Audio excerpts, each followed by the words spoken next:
Hi hello నమస్తే welcome to vision with విద్య. విద్య అనేది ప్రతి ఒక్క మనిషికి చాలా ఇంపార్టెంట్. నాలెడ్జ్ మన దగ్గర ఉంటే లైఫ్లో మనం ఏం కోల్పోయినా సరే ఖచ్చితంగా సక్సెస్ఫుల్ అవుతాం. ఎందుకంటే నాలెడ్జ్కి ఉన్న పవర్ అలాంటిది. సో ఇవాళ విజన్ విత్ విద్యలో ఫస్ట్ ఎపిసోడ్ ఏంటంటే సివిల్స్ ఎలా ప్రిపేర్ అవ్వాలి. సివిల్స్ ప్రిపేర్ అయ్యేటప్పుడు మనం చాలా సమస్యలు ఎదుర్కొంటుంటాం.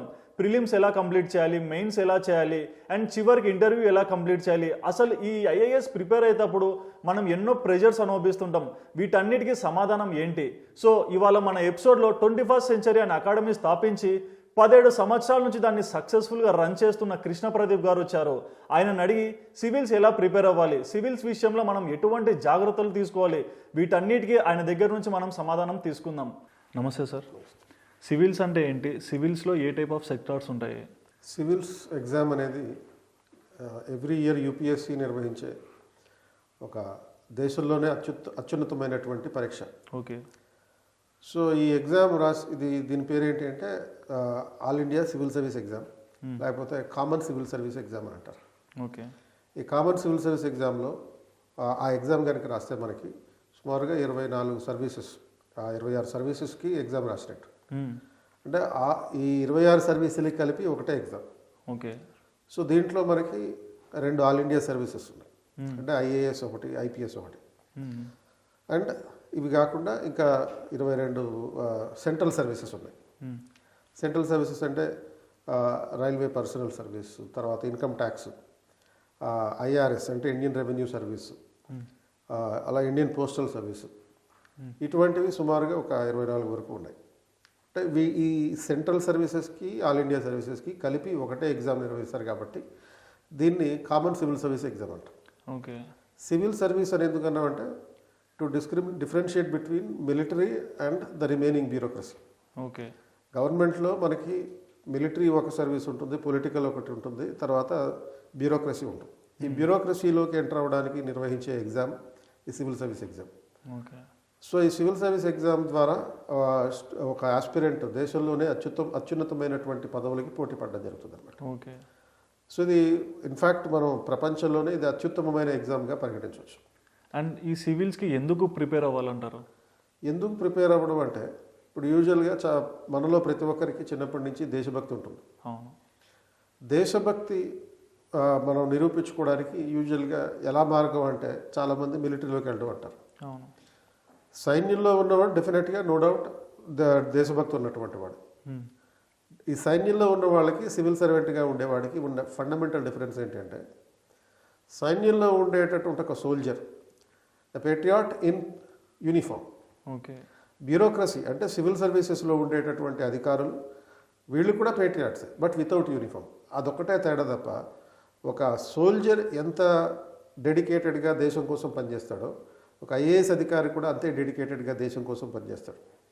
ఈరోజు మనకి ఒక ఎలక్షన్ కమిషన్లో కానీ, కంట్రోలర్ అండ్ ఆడిటర్ జనరల్ కానీ, లేకపోతే క్యాబినెట్ సెక్రటరీ కానీ, ప్రధానమంత్రి పక్కనే ఉండేటటువంటి ప్రిన్సిపల్ సెక్రటరీ కానీ వీళ్ళందరూ కూడా ఐఏఎస్ ఆఫీసర్లు. ఓకే. కాబట్టి ఇటువంటి అత్యున్నతమైనటువంటి విధాన నిర్ణాయక పదవులకి వెళ్ళాలంటే సివిల్ సర్వీస్ అనేది ఇంపార్టెంట్. అండ్ ఈ సివిల్స్కి క్వాలిఫికేషన్ ఏంటి సార్? సివిల్స్ ప్రిపేర్ అవ్వాలంటే ఫండమెంటల్గా బేసిక్ క్వాలిఫికేషన్ అది ఎగ్జామ్ రాయడానికి graduation, any graduation recognized by the UGC with minimum 45% marks. Okay. And ఈ ఎగ్జామ్ విధానం ఎలా ఉంటుంది? సో సివిల్ సర్వీస్ ఎగ్జామ్ విధానం అనేది 3 స్థాయిల్లో ఉంటుంది. ఓకే. ఫస్ట్ మనకి ఎవ్రీ ఇయర్ ఫిబ్రవరిలో నోటిఫికేషన్ ఉంటుంది. ఒక 1 month టైం ఇస్తారు, ఆన్లైన్లో అప్లై చేసుకోవచ్చు. చేసుకున్న తర్వాత మే లాస్ట్ వీక్లో కానీ జూన్లో కానీ మనకి ప్రిలిమినరీ ఎగ్జామ్ ఉంటుంది. మొదటి దశలో ప్రిలిమినరీ ఎగ్జామ్, ఇది filtering exam. Okay. Multiple choice objective exam. So ఇందులో నెగిటివ్ మార్కింగ్ కూడా ఉంటుంది. ఇది క్లియర్ చేసిన తర్వాత 1:12 రేషియోలో మెయిన్ ఎగ్జామినేషన్ ఉంటుంది. ఓకే. దాంట్లో డిస్క్రిప్టివ్ ఎగ్జామ్ ఉంటుంది. అంటే ఒక 1000 పోస్టులు ఉంటే 12,000 మందిని మెయిన్ ఎగ్జామ్కి పిలుస్తారు. ఓకే. అది అయిపోయాక 3rd లెవెల్లో పర్సనాలిటీ టెస్ట్ ఉంటుంది. దాన్ని మనం జనరల్గా ఇంటర్వ్యూ అంటుంటాం. 1:2 రేషియోలో కానీ 1:2.5 రేషియోలో కానీ అభ్యర్థుల్ని ఇంటర్వ్యూకి పిలవడం జరుగుతుంది. సో ఇలా 3 స్థాయిల్లో అభ్యర్థుల్ని ఫిల్టరింగ్ చేసి దేశంలోనే అత్యుత్తమమైనటువంటి అభ్యర్థుల్ని ఎంపిక చేయడం జరుగుతుంది. చాలామంది సివిల్స్కి ప్రిపేర్ అవుతుంటారు, కానీ తెలుగు మీడియం వాళ్ళు ఎలా ప్రిపేర్ అవుతే బెస్ట్ అంటారు? సో తెలుగు మీడియంలో ఉన్న ఒక అపోహ ఏంటంటే తెలుగు మీడియంలో సివిల్స్ ప్రిపేర్ అయితే రాదు అని అనుకుంటారు, ఎందుకంటే ఇది ఆల్ ఇండియా ఎగ్జామ్ అని. అవును. కోర్స్ తెలుగు మీడియం అభ్యర్థి కొంచెం ఎక్కువ కష్టపడాల్సి ఉంటుంది, ఓకే. ఎందుకంటే ప్రిలిమినరీ ఎగ్జామ్ మొత్తం కూడా ఇంగ్లీష్లో క్వశ్చన్ పేపర్ ఉంటుంది. మెయిన్ ఎగ్జామ్లో కూడా క్వశ్చన్ పేపర్ ఇంగ్లీష్లోనే ఉంటుంది, కానీ ఆన్సర్స్ తెలుగులో రాయొచ్చు. మెయిన్స్లో డిస్క్రిప్టివ్ ఉంటుంది కాబట్టి తెలుగులో ఆన్సర్స్ రాయొచ్చు. ఇంటర్వ్యూ కూడా తెలుగులో చేయొచ్చు. ఓకే. అంటే ఇంటర్వ్యూ చేసే బోర్డుకి అభ్యర్థికి మధ్యలో ఒక ట్రాన్స్లేటర్ ఉంటారు. సో ఇంటర్వ్యూ బోర్డు వాళ్ళు ఇంగ్లీష్లో క్వశ్చన్స్ అడిగితే దాన్ని ట్రాన్స్లేట్ చేసి చెప్పడానికి అతను ఉంటాడు. ఓకే. వీళ్ళు తెలుగులో సమాధానం చెప్పొచ్చు, దాన్ని ట్రాన్స్లేట్ చేసి ఇంగ్లీష్లో చెప్పడం జరుగుతుంది. కాబట్టి ప్రిలిమ్స్ వరకు కొంచెం ఇబ్బందిని ఎదుర్కోవాల్సి ఉంటుంది. ఓకే. కాబట్టి స్టూడెంట్ ఏం చేయాలంటే కొన్ని బేసిక్ ఎన్సీఆర్టీకి సంబంధించినటువంటి ఇంగ్లీష్ పుస్తకాలని ఖచ్చితంగా చదవాలి, వాటిని తెలుగులో కొంతవరకు ట్రాన్స్లేట్ చేసుకోవాలి. నెక్స్ట్ లెవెల్లో మెయిన్స్ కోసం ప్రిపేర్ అయ్యేటప్పుడు తెలుగు అకాడమీ పుస్తకాలు, అంబేద్కర్ ఓపెన్ యూనివర్సిటీ పుస్తకాలు పర్ఫెక్ట్గా చదువుకుంటే మెయిన్ ఎగ్జామ్ రాయొచ్చు. ఓకే. అండ్ బిగినర్స్ ఉంటారు కదా సార్, కొంతమంది ఇప్పుడే ప్రిపేర్ అవుతుంటారు, వాళ్ళు ఎలాంటి బుక్స్ చదవాలి, ఎన్ని గంటలు చదవాలి? సో బిగినర్స్ ఏం చదవాలంటే ఫండమెంటల్గా they have to start their preparation with NCERT books. Okay. ఎన్సీఆర్టీలో క్లాస్ 11 అండ్ క్లాస్ 12 ఈ రెండిట్లో ఉండేటటువంటి history, geography, economics, political science, sociology ఈ 5 సబ్జెక్టులకు సంబంధించినటువంటి పుస్తకాలని ఒక్కొక్క దానికి 2 బుక్స్ ఉంటాయి మినిమం. ఆ పుస్తకాలను 10 బుక్స్ అవపోసన పట్టాలి. ఓకే. అలాగే ఈ బిగినర్స్ కంపల్సరీగా న్యూస్ పేపర్ చదవడం నేర్చుకోవాలి. న్యూస్ పేపర్ చదవడం అనేది ఒక ప్రత్యేకంగా దాని గురించి చెప్తే ఒక 1 అవర్ అవుతుంది యాక్చువల్గా, ఎలా చదవాలి సివిల్ సర్వీస్ ఆస్పిరెంట్.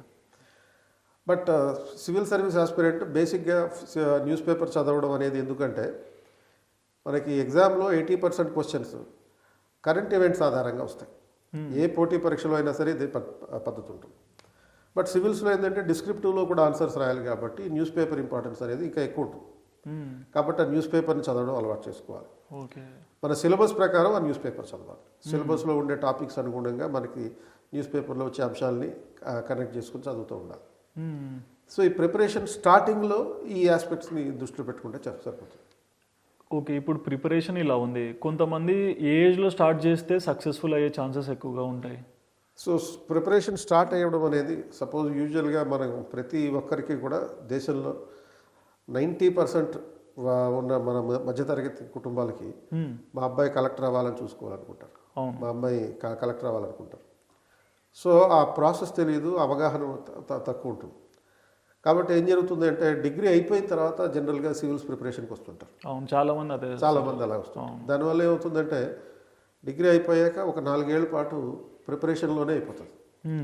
ఒక అటెంప్ట్ ఇవ్వాలంటే కనీసం ముందు 2 సంవత్సరాలు చదవాలి, అప్పుడు ఒక 1 అటెంప్ట్ ఇవ్వాలి.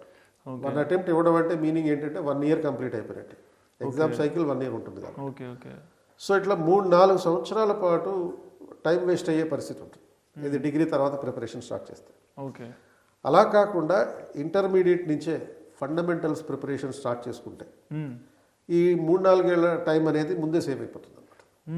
ఇంటర్లో 2 సంవత్సరాల పాటు ప్రిలిమినరీకి సంబంధించినటువంటి ప్రిపరేషన్, డిగ్రీలో 3 సంవత్సరాల పాటు మెయిన్స్కి సంబంధించిన ప్రిపరేషన్ కంప్లీట్ చేసేసుకుని డిగ్రీ అవ్వగానే ఎగ్జామ్కి అప్లై చేస్తే ఆ ఎగ్జామ్ 1 ఇయర్ అయిపోతుంది. కాబట్టి డిగ్రీ అవ్వగానే 22 సంవత్సరాలకే ఐఏఎస్ అవ్వడం అనేది గ్యారెంటీ. 22 ఇయర్స్కే సపోజ్ అతను కనుక ఫస్ట్ అటెంప్ట్లో ఐఏఎస్ క్రాక్ చేయడం జరిగింది అంటే అతనికి ఆల్మోస్ట్ 38 సంవత్సరాల కెరియర్ ఉంటుంది. ఈ 38 ఇయర్స్ కెరియర్లో క్యాబినెట్ సెక్రటరీ వరకు వెళ్ళొచ్చు. క్యాబినెట్ సెక్రటరీ అంటే అతని సలహా లేకుండా ప్రధానమంత్రి కూడా ఏ పాలసీస్ చేయడు. సివిల్ పవర్ అలాంటిది. దేశం మొత్తాన్ని ప్రైమ్ మినిస్టర్ కంట్రోల్ చేస్తే ఇండైరెక్ట్గా ప్రైమ్ మినిస్టర్ కంట్రోల్ చేసేది క్యాబినెట్ సెక్రటరీ. ఇప్పుడు అలా అయితే కొంతమంది ఇంటర్లో ప్రిపేర్ అవ్వడం ఓకే, కొంతమంది డిగ్రీ అయిపోయాక ప్రిపేర్ అవుతే ఎలా అవ్వాలి? ఇంజనీరింగ్ వాళ్ళు ఇంజనీరింగ్ అయిపోయాక సివిల్ చేయాలంటే ఎలా అవ్వాలి? సో యూజువల్గా ఈ మధ్యకాలంలో ఇంజనీరింగ్ చదివినటువంటి అభ్యర్థులు 90% సివిల్స్ ప్రిపరేషన్కి వస్తున్నారు. అవును. సో అయితే వీళ్ళకి కంప్లీట్గా వాళ్ళు చిన్నప్పటి నుంచి కూడా సైన్స్, మ్యాథమెటిక్స్ ఓరియంటేషన్లో వస్తారు. బట్ సివిల్స్లో ఏంటంటే 99% సబ్జెక్ట్ అంతా కూడా సోషల్ సైన్స్ ఓరియంటెడ్గా ఉంటుంది. కాబట్టి ఈ ప్రాసెస్లో ఏం జరుగుతుందంటే వీళ్ళకి కొంచెం ఇబ్బందికరంగా మారే పరిస్థితి. వాళ్ళు చదువుకున్న బ్యాక్గ్రౌండ్ ఒకటి, సివిల్స్కి ప్రిపేర్ అయ్యే బ్యాక్గ్రౌండ్ ఇష్యూస్ ఒకటి. అవును. కాబట్టి వీళ్ళు ఏం చేయాలంటే వీలైనంత వరకు degree final year are engineering 4th ఇయర్లో ఉండగానే ప్రిపరేషన్ మెల్లమెల్లగా స్టార్ట్ చేయాలి. ఇందాక చెప్పినట్టుగా యా. ఎన్సీఆర్టీ పుస్తకాలతో. అసలు ఏ ముందస్తు ప్రిపరేషన్ లేకుండా వచ్చారు సివిల్స్ అవ్వాలనుకున్నారు, అప్పుడేం చేయాలంటే at least they have to spend 3 years. 3 years minimum 3 సంవత్సరాలు ఈ సివిల్స్ కోసమే డెడికేటెడ్గా ఉండాలి. అంటే ఎన్ని అవర్స్ ప్రిపేర్ అవ్వాలి మళ్ళీ? రోజుకి కనీసం ఈ ఇనీషియల్ ప్రిపరేషన్ స్టేజ్లో 10 గంటలు, మినిమం ఒక 8 hours. ఓకే. రోజుకి 8 గంటలు ప్రిపరేషన్ పెట్టుకుని 8 గంటలు అన్నప్పుడు సపోజ్ క్లాసెస్కి వెళ్తున్నారు అనుకోండి, సివిల్స్ క్లాసెస్కి వెళ్తారు. క్లాసెస్ ఒక 6 hours ఉంటాయి. ఓకే. ఇంకో 4 hours దానికి అడిషనల్గా ప్రిపరేషన్. ఒక 8 to 10 hours అట్లా రోజుకి ప్రిపరేషన్ టైం పెట్టుకుంటే ఖచ్చితంగా ఒక 2 yearsలో ఆ ఎగ్జామ్ మీద పర్ఫెక్ట్గా అవగాహన వస్తుంది. ఇంకో 1 year పాటు ఇంటెన్సివ్గా ప్రిపేర్ అయ్యి ఎగ్జామ్ రాస్తూ ఉంటారు అవన్నీ 3rd yearలో, అప్పుడు క్రాక్ చేయొచ్చు. చాలా మంది సివిల్స్కి ప్రిపేర్ అవుతుంటారు, సక్సెస్ అవుతుంటారు, ఫెయిల్ అవుతుంటారు. బట్ మెయిన్గా వాళ్ళ మైండ్ సెట్ అనేది ఎలా ఉండాలి? సివిల్స్ ప్రిపేర్ అయ్యేవాడు మైండ్ సెట్ ఫస్ట్ ప్రిపేర్ అవ్వడానికి ముందు ఎలా ప్రిపేర్ అవ్వాలి అనే దానికి బదులు అసలు నేను ఎందుకు ప్రిపేర్ అవ్వాలి అనే క్వశ్చన్ రైస్ చేసుకోవాలి. ఓకే. ఎందుకంటే ఇది 1 year 2 yearsలో అయ్యేటటువంటి ప్రాసెస్ కాదు. మినిమం ఒక 3 సంవత్సరాల పాటు దీనికి డెడికేట్ చేయాలి. ఓకే. కాబట్టి అసలు ఐఏఎస్ అయిన తర్వాత నేనేం చేస్తాను అనే గోల్ క్లారిటీ ఉండాలన్నమాట. ఓకే. గోల్ సాధించడం కన్నా గోల్ సాధించిన తర్వాత నేనేం చేస్తాను అనేటటువంటిది ఇంపార్టెంట్. అవును, క్లారిటీ ఎక్కువ ఉండాలి. సో ఆ గోల్ క్లారిటీ ఫస్ట్ పెట్టుకోవాలి. ఆ గోల్ క్లారిటీ ఎప్పుడు వస్తుంది? నేను సొసైటీ కోసం ఏం చేయగలుగుతాను, దేశం కోసం ఏం చేయగలుగుతాను, లేకపోతే నేను పనిచేసే కలెక్టర్గా పనిచేసే జిల్లా కోసం ఏం చేయగలుగుతాను అనే స్పష్టత కలిగి ఉండాలి. ఓకే. సో ఈ ప్రాసెస్లో అనేక రకాల ఇబ్బందులు, మానసిక ఇబ్బందులు, ఆర్థిక ఇబ్బందులు, శారీరక ఇబ్బందులు అన్నీ వస్తాయి. కొన్ని అవమానాలు కూడా ఎదుర్కోవాల్సి వస్తుంది అంటే ప్రిపరేషన్ ప్రాసెస్లో. అవమానాలు అంటే ఒక ఆస్పిరెంట్ ప్రిపేర్ అయ్యేటప్పుడు ఒక 1 year అయిపోతుంది. అయిపోయిన తర్వాత ఇంటి దగ్గర నుంచి డబ్బులు పంపించాల్సి వస్తుంది. ఇక ఎప్పుడవుతావు నువ్వు కలెక్టర్ అని అడుగుతారు కొంతమంది. సో వాళ్ళు తల్లిదండ్రులు సపోర్ట్ ఉన్నా కానీ పక్కింటోడు ఊరుకోడు. అవును, పక్కింటోడు అడుగుతాడు. సో మీ అబ్బాయి ఇంకెప్పుడు అవుతాడని చెప్పి చుట్టాలు అడుగుతారు. వాళ్ళు ఇంకా వెటకారం ఉంటుంది వాళ్ళకి. అవును, మీ అబ్బాయి కలెక్టర్ అవుతాడు అన్నావు ఏమైంది అని చెప్పి వెటకారంగా వాడు అడుగుతాడు. సో ఇవన్నిటిని ఎదుర్కొని సస్టైన్ కావాల్సి ఉంటుంది. సపోజ్ ఆ అబ్బాయికి ఒక గర్ల్ ఫ్రెండ్ లేకపోతే మరదలు ఉందనుకోండి, అక్కడి నుంచి ప్రెజర్ ఉంటుంది. దాన్ని తట్టుకోగలగాలి. ఈ ప్రెజర్స్ అన్నిటినీ సైకలాజికల్గా తట్టుకోగలిగి నిలబడాలి. సో ఇవన్నీ ఈ మైండ్ సెట్ నా స్టెబిలిటీ ఉందా లేదా అది చెక్ చేసుకున్న తర్వాత ప్రిపరేషన్కి రావాలి. ఓకే. 3 years కష్టపడితే 38 years నీదే. అవును, దేశం ఎలా ఉండాలో నిర్ణయించగలిగేటటువంటి కెపాసిటీ నీకు వస్తుంది. ఓకే. అండ్ ప్రిలిమ్స్ ఎలా ఉంటాయి సార్ ఇక్కడ? సో ఈ ప్రిలిమ్స్ ఎగ్జామ్ మనకి యూజువల్గా మే చివరి వారంలో లేకపోతే జూన్లో జరుగుతుంది. ఓకే. ఇప్పుడు రాబోయే 2021 ప్రిలిమ్స్ ఎగ్జామ్ జూన్లో ఉంది. ఎందుకు జూన్లో ఉంది అంటే ఈ కోవిడ్ నేపథ్యంలో లాస్ట్ ఇయర్ జరగాల్సిన ఎగ్జామ్ కొంచెం వాయిదా పడింది కాబట్టి ఇప్పుడు రాబోయే ఎగ్జామ్ కూడా ఒక 1 month వాయిదా వేశారు. సో ఈ ప్రిలిమినరీ ఎగ్జామ్ 2 పేపర్లు ఉంటాయి. ఓకే. ఒకటేమో జనరల్ స్టడీస్ పేపర్, ఇంకొకటేమో సివిల్ సర్వీస్ యాప్టిట్యూడ్ టెస్ట్ అని ఉంటుంది. ఓకే. సో ఈ జనరల్ స్టడీస్ పేపర్లో మనం 10th క్లాస్లో ఏవైతే సబ్జెక్టులు చదువుకున్నామో సోషల్ సైన్స్, జనరల్ సైన్స్ ఉంటుంది, ఎన్విరాన్మెంట్ ఉంటుంది, అలాగే సోషల్ స్టడీస్లో ఉండే హిస్టరీ, జాగ్రఫీ, ఎకనామిక్స్, తర్వాత సివిక్స్ని ఇక్కడ పాలిటీ అంటారు, ఓకే, అండ్ కరెంట్ అఫైర్స్. ఈ 7 సబ్జెక్టులు జనరల్ స్టడీస్లో ఉంటాయి. అలాగే civil service aptitude test, CSAT అని అంటారు. ఈ సివిల్ సర్వీస్ యాప్టిట్యూడ్ టెస్ట్లో మన మ్యాథ్స్ 10th క్లాస్లో ఉండేటటువంటి మ్యాథ్స్, ఇంగ్లీష్ ఈ 2 కీలకం అవుతాయి అనమాట అక్కడ. ఓకే. సో ఇంగ్లీష్ని కాంప్రహెన్షన్ అంటాం. మ్యాథమెటిక్స్ అంటే ప్యూర్ మ్యాథ్స్ కాదు, reasoning, mental ability, data interpretation, ఇటువంటి ఆస్పెక్ట్స్. ఈ 2 పేపర్లో కూడా మల్టిపుల్ చాయిస్ క్వశ్చన్స్, తర్వాత దీంట్లో మళ్ళీ నెగిటివ్ మార్కింగ్ ఉంటుంది. ఓకే. బట్ యూపీఎస్సి సిలబస్లో చెప్పినట్టుగా ఇవి 10th స్టాండర్డ్కి సంబంధించిన ఎగ్జామ్. మనకి CSAT అనేటటువంటిది 2వ పేపర్ ఏదైతే ఉందో ఆ CSATలో పాస్ అయితే చాలు. ఓకే. 33% మార్కులతో పాస్ అయితే చాలు. మనం మెయిన్స్ క్వాలిఫై అవ్వడం అనేది ఫస్ట్ పేపర్ మీద అంటే జనరల్ స్టడీస్ పేపర్ మీద ఆధారపడి ఉంటుంది. ఓకే. సో జనరల్ స్టడీస్లో ఎన్ని మ్యాక్సిమం మార్క్స్ అంటే అది 100 క్వశ్చన్స్ ఉంటాయి. 100 క్వశ్చన్ ఒక్కొక్క దానికి 2 marks ఉంటుంది. ఎన్ని మ్యాక్సిమం అంటే ఈ 200కి మ్యాక్సిమం ఎన్ని మార్కులు తెచ్చుకోగలిగితే అంత మంచిది. ఓకే. యూజువల్గా కట్ ఆఫ్ అయితే 95 to 100 అట్లా ఉంటుంది అనమాట. అంటే ఒక 95 వచ్చిన వాడు చివరి అభ్యర్థిగా వాళ్ళు కూడా సెలెక్ట్ అయ్యే అవకాశం ఉంటుంది. ఇందులో రిజర్వేషన్స్ కూడా ఉంటాయి. మళ్ళీ రిజర్వేషన్ కూడా ఉంటుంది. ఎస్సీ ఎస్టీ అవును. ఓబీసీ రిజర్వేషన్, తర్వాత ఫిజికలీ ఛాలెంజ్ రిజర్వేషన్, ఓకే. ఈ రిజర్వేషన్ విధానం కూడా ఉంది. ప్రిలిమినరీ నుంచే ఆ రిజర్వేషన్ అప్లై చేస్తారు, ఆ కేటగిరీ వైజ్గా పాస్ చేస్తారు. ఓకే. సో అది ప్రిలిమినరీ ఎగ్జామ్. ఇప్పుడు ఎగ్జామ్ అయితే క్వాలిఫై అయ్యారు అనుకోండి, ఇంటర్వ్యూకి వెళ్ళాక ఇంటర్వ్యూలో కూడా చాలా మంది ఫెయిల్ అవుతున్నారు, కొంతమంది సక్సెస్ అవుతున్నారు. అసలు ఇంటర్వ్యూని ఎలా ఫేస్ చేస్తే సక్సెస్ అవుతారు? సో జనరల్గా మన ఇండియన్ సొసైటీలో ఉన్న ఒక అపోహ ఏంటి అంటే ఇంటర్వ్యూలో ఫెయిల్ అవుతావు అనేటటువంటి కాన్సెప్ట్. ఇంటర్వ్యూలో ఫెయిల్ అవ్వడం అనేది ఉండదు. ఓకే. మనకి ఓవరాల్గా మెయిన్స్లో వచ్చిన మార్క్స్ అండ్ ఇంటర్వ్యూలో వచ్చిన మార్క్స్ ఆధారంగా క్వాలిఫై చేయడం జరుగుతుంది. ఇంటర్వ్యూలో మినిమం మార్క్స్ అనేది ఏమీ లేదు. అంటే మనకి ఇప్పుడు సపోజ్ మినిమం 35 మార్కులు వస్తే పాస్ అవుతాం లేకపోతే ఫెయిల్ అవుతాం అని ఉంటుంది కదా. ఆ మినిమం మార్క్స్ విధానం అనేది ఇంటర్వ్యూలో లేదు. ఓకే. మీకు ఇంటర్వ్యూలో 30 మార్క్స్ వచ్చినా 30% మార్క్స్ వచ్చినా మెయిన్స్ ఎగ్జామ్లో డిస్క్రిప్టివ్కి ఎక్కువ మార్కులు వస్తే రెండింటినీ కలిపి మీకు బాగా మార్కులు వస్తే కనుక సర్వీస్ రావడం అనేది గ్యారంటీ. ఓకే. అయితే ఇంటర్వ్యూ ప్రిపరేషన్లో అనుసరించాల్సినటువంటి మెళకువలు ఏంటి అంటే ఫండమెంటల్గా అసలు మనం ఏంటో మనం తెలుసుకోవాలి ఫస్ట్. ఓకే. అంటే మనం ఏంటో మనం తెలుసుకోవడం అంటే చాలామందికి నీ గురించి నువ్వు చెప్పు అంటే తెలియదు ఫస్ట్. అవును. గబ్బుకుని చెప్పలేరు. వాళ్ళు ఏం చెప్తారు, maximum I am so and so అని చెప్పి స్టార్ట్ చేస్తారు. అంటే సపోజ్ ఒక వ్యక్తి శ్రీనివాస్ అనే ఒక వ్యక్తి ఇంటర్వ్యూకి వెళ్ళాడు. అసలు శ్రీనివాస్ అంటే ఏంటి తెలుసుకోవాలి ఫస్ట్. అంటే నీ పేరుకున్నటువంటి సిగ్నిఫికెన్స్, నీ పేరుతో అసోసియేట్ అయినటువంటి ప్రముఖ వ్యక్తులు ఎవరు, వాళ్ళకి సంబంధించినటువంటి బ్యాక్గ్రౌండ్. ఓకే. అంటే సపోజ్ ఒకటి చిరంజీవి అని ఒకటి వెళ్ళాడు అనుకోండి, చిరంజీవి అనే వ్యక్తి ఇంకో ప్రముఖ వ్యక్తి ఎవరు అని క్వశ్చన్ అడగచ్చు. ఓకే. అండ్ తర్వాత ఆ చిరంజీవి బ్యాక్గ్రౌండ్ మీద మొత్తం కొన్ని సందర్భాల్లో ఇంటర్వ్యూ కంప్లీట్ అయ్యే అవకాశం. ఓకే. ఇప్పుడు గతంలో ఒక అభ్యర్థి, ఒక విమెన్ క్యాండిడేట్, ఇంతకుముందు వరంగల్లో కలెక్టర్గా పనిచేశారు ఆవిడ తన హాబీ ఏంటి అని అడిగితే వాకింగ్ అని చెప్పారు ఆవిడ. ఓకే. సో వాకింగ్ మీదనే మొత్తం ఇంటర్వ్యూ అయిపోయింది. ఓకే. ఎంతమంది చేస్తారు సార్ ఇంటర్వ్యూ? అంటే ఒక పర్సన్ అరౌండ్ 5-6 మెంబర్స్ చేస్తారు. 5-6 బోర్డ్ చైర్మన్, ఇంకొక 2-3-4 ఎక్స్పర్ట్స్ ఉంటారు. ఓకే. రీజనల్ మీడియం బ్యాక్గ్రౌండ్ ఉన్న వాళ్ళు వెళ్తే ఆ ట్రాన్స్లేటర్. సో వీళ్ళతోటి ఇంటర్వ్యూ అయిపోతుంది. మ్యాక్సిమం 3-4 బోర్డులు జనరల్గా ఉంటుంటాయి అన్నమాట. సో మనకి సంబంధించిన క్వశ్చన్లే అడిగేది. మీరు సపోజ్ బీటెక్ చదివారు, సివిల్ ఇంజనీరింగ్ అంటే ఏంటి, సివిల్ ఇంజనీరింగ్లో ఉన్న విభాగాలు ఏంటి, ఇట్లా ఆ క్వశ్చన్స్ అడగచ్చు. మీ హాబీస్ గురించి చెప్తారు, ఆ హాబీస్ అడగచ్చు. జాబ్ ఏదైనా చేస్తుంటే జాబ్ గురించి అడుగుతారు.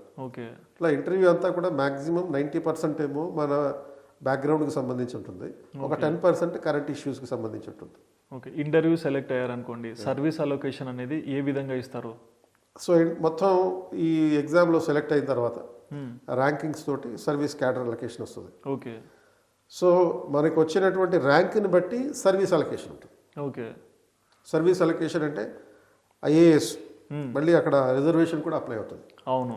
ఇప్పుడు ఐఏఎస్కి ఒక 100 పోస్టులు ఉన్నాయనుకోండి ఒక సంవత్సరంలో, అందులో 50% పోస్టులు ఓపెన్ కేటగిరీకి వెళ్తాయి. ఓకే. ఇంకో 50% పోస్టులు రిజర్వ్డ్ కేటగిరీకి వెళ్తాయి.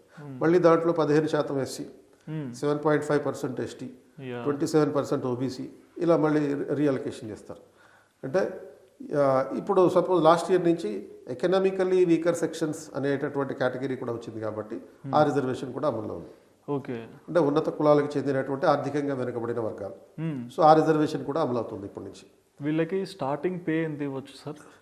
సెలెక్ట్ అయ్యాక ఇప్పుడు జాబ్కి వెళ్తారు కదా, ఫస్ట్ ట్రైనింగ్ ఇస్తారా లేకుంటే డైరెక్ట్ జాబ్ పంపిస్తారా? సెలెక్షన్ అయిన తర్వాత 2 years ట్రైనింగ్ ఉంటుంది. ఓకే. ట్రైనింగ్లో శాలరీ బేసిస్ ఎంత ఉండొచ్చు? ట్రైనింగ్లో శాలరీ ప్యాకేజ్ అట్లా? ట్రైనింగ్లో బేసిక్ శాలరీ అనేది ఇస్తారు. ఓకే. ఫండమెంటల్ బేసిక్ శాలరీ ఏదైతే ఉంటుందో అందులో హెచ్ఆర్ఏ, ట్రావెలింగ్ అలవెన్స్ ఇవి కలపకుండా ఓన్లీ బేసిక్ శాలరీ అనేది ఉంటుంది, అది ఇస్తారు అనమాట. అంటే ఆ బేసిక్ శాలరీ అనేది అరౌండ్ 52,000 ఏమో ఉంటుంది. ఓకే. సో ఆ 52,000 ఇస్తారు అంతే. అంటే ఐఏఎస్ అంటే మనం అద్భుతమైన శాలరీ అది అనుకుంటాం చాలా. బట్ ఐఏఎస్ అనే విషయం, సపోజ్ ఒక కలెక్టర్ అయినటువంటి వ్యక్తి పెళ్లి చూపులకు వెళ్ళాడు అనుకోండి, అతన్ని నీ జీతం ఎంత అనే క్వశ్చన్ ఎవరు అడగరు. అందుకంటే ఆ హోదా లాంటిది. ఇప్పుడు అదే ఒక సాఫ్ట్వేర్ ఎంప్లాయీ పెళ్లి చూపులకు వెళ్తే జీతం ఎంత అమ్మాయి అని అడుగుతారు. రీజన్ ఏంటి అంటే కలెక్టర్ అనేవాడు ఒక జిల్లాకి రాజు. అవును. సో జిల్లా మొత్తం అతని కంట్రోల్లో ఉంటుంది. అక్కడ పవర్, ఇన్ఫ్లుయెన్స్ అండ్ సొసైటీ మీద చూపించగలిగే ప్రభావం అది ఇంపార్టెంట్. అవును. సో కాబట్టి ఐఏఎస్లకి గవర్నమెంట్ ఎంప్లాయీస్ అంటే మిగతా అందరికన్నా ఎక్కువ జీతం ఉంటుంది. యా బేసిక్ శాలరీ 52,000 వరకు ఉంటుంది. ఆ తర్వాత మళ్ళీ సర్వీస్లోకి ఎంటర్ అయిన తర్వాత వర్క్ స్టార్ట్ చేసిన తర్వాత మళ్ళీ TA DA, HRA, city compensatory allowance, yeah ఇవి ఆల్మోస్ట్ ఇంకొక 100% వరకు అవి కూడా వస్తాయి. ఓకే. అంటే ఆన్ యావరేజ్ 2 years ట్రైనింగ్ అయిపోయాక సర్వీస్లోకి ఎంటర్ అయిన తర్వాత అరౌండ్ 75,000 1 lakh వరకు వస్తుంది సార్. వీళ్ళకి శాలరీ అవసరం లేదు సార్, హోదా చాలు.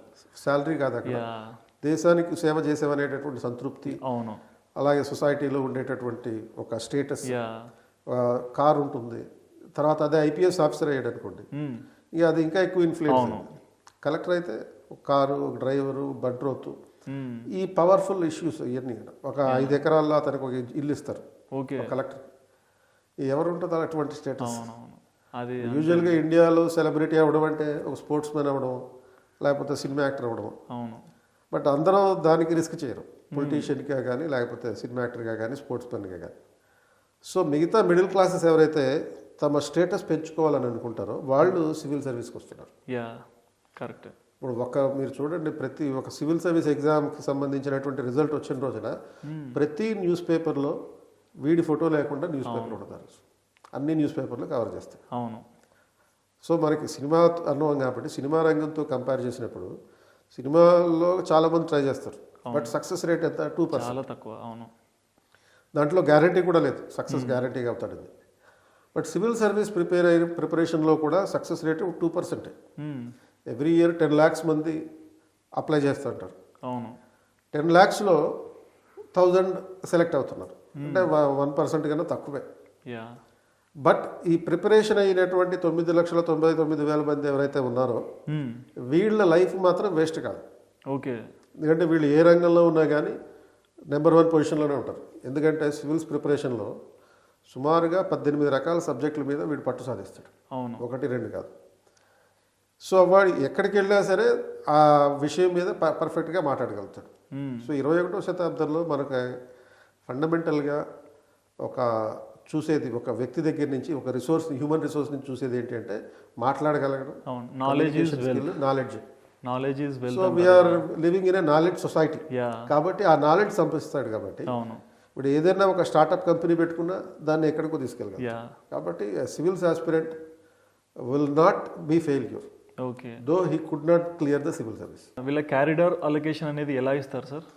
సో క్యాడర్ అలొకేషన్ అంటే లైక్ స్టేట్ అలొకేషన్ అన్నమాట. ఇది ఏ స్టేట్కి ఎవరిని పంపించాలనేది. ఓకే. క్యాడర్ అలొకేషన్ అనేది ఐఏఎస్కి, ఐపీఎస్కి ఉంటుంది. సో మిగతా సెంట్రల్ సర్వీసెస్ దేశంలో ఎక్కడైనా పోస్టింగ్ ఉండొచ్చు, ఎప్పుడైనా ట్రాన్స్ఫర్ అవ్వచ్చు. ఓకే. దేశం మొత్తం మీద ఎక్కడికైనా ట్రాన్స్ఫర్ చేయొచ్చు. అదే ఐఏఎస్, ఐపీఎస్ అయితే క్యాడర్ అలొకేషన్ పాలసీ అని ఉంది. ఆ క్యాడర్ అలొకేషన్ ప్రకారం వీళ్ళు ఇంటర్వ్యూకి వెళ్ళేటప్పుడే డీటెయిల్డ్ అప్లికేషన్ ఫామ్ అనేది ఉంటుంది. ఆ డీటెయిల్డ్ అప్లికేషన్ ఫామ్లోనే మన స్టేట్ స్పెసిఫిక్ పెట్టుకోవాలన్నమాట. ఓకే. మన చాయిస్ ఏంటో పెట్టుకోవాలి. సో యూజువల్గా క్యాండిడేట్ ఫస్ట్ ప్రిఫరెన్స్ హోమ్ స్టేట్కి ఇస్తాడు, ఏ స్టేట్ నుంచి అయితే అతను వస్తున్నాడు అతను. తర్వాత చుట్టుపక్కల ఉన్న స్టేట్స్కి ఇస్తుంటాడు. ఓకే. సో ఆ క్యాడర్ పాలసీ కొత్తగా అది 2018 నుంచి వచ్చింది. దాని ప్రకారం క్యాడర్ అలొకేషన్ ఉంటుందన్నమాట. సో ఒకసారి ఒక ఐఏఎస్ ఆస్పిరెంట్ని, ఒక అభ్యర్థిని ఒక స్టేట్కి అలొకేట్ చేస్తే అతను రిటైర్మెంట్ వరకు అదే స్టేట్లో ఉంటాడు. మధ్యలో ఒక 5 years పాటు సెంట్రల్ గవర్నమెంట్లో వెళ్ళి పనిచేయాల్సి ఉంటుంది. ఓకే. ఇప్పుడు ఉదాహరణకి మనకి జేడి లక్ష్మీనారాయణ గారు ఉన్నారు. అవును. ఐపీఎస్గా ఉన్నప్పుడు ఆయన ఒరిజినల్గా మహారాష్ట్ర క్యాడర్. సో ఎగ్జామ్ అంటే ఆంధ్రప్రదేశ్ అతనే, బట్ అతనికి వచ్చినటువంటి క్యాడర్ మహారాష్ట్ర. బట్ ఇక్కడ కొంతకాలం జాయింట్ డైరెక్టర్గా సిబిఐలో పనిచేశారు. అవును. ఎలా అక్కడి నుంచి ఇక్కడికి ఎందుకు వచ్చారు ఆంధ్రప్రదేశ్కి అంటే, జాయింట్ ఆంధ్రప్రదేశ్ ఉన్నప్పుడు సెంట్రల్ గవర్నమెంట్, సిబిఐ అనేది central government department. So central government డిపార్ట్మెంట్లో డిప్యుటేషన్ అనమాట, 5 years డిప్యుటేషన్. ఆ సెంట్రల్ గవర్నమెంట్ డిపార్ట్మెంట్కి సంబంధించిన హైదరాబాద్ ఆఫీసు ఇక్కడ పోస్టింగ్ వచ్చింది. ఓకే.